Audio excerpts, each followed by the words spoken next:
Tuli.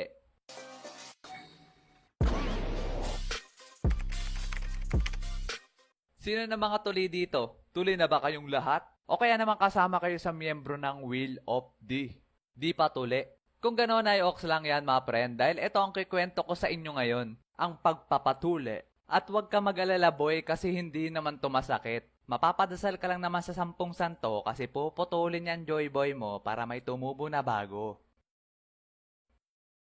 Hindi, joke lang. Ito naman di na mabiro. Pero seryosong usapan mga repa. Ang pagpapatuli ay napakahalaga talaga para sa ating mga Pinoy. Kasi tradisyon na natin yun na pagkatungtong natin sa tamang edad ay magpapatuli na tayo. Nang sa ganoon ay matatawag na tayong ganap na lalaki at hindi na tayo matatawag na potsu.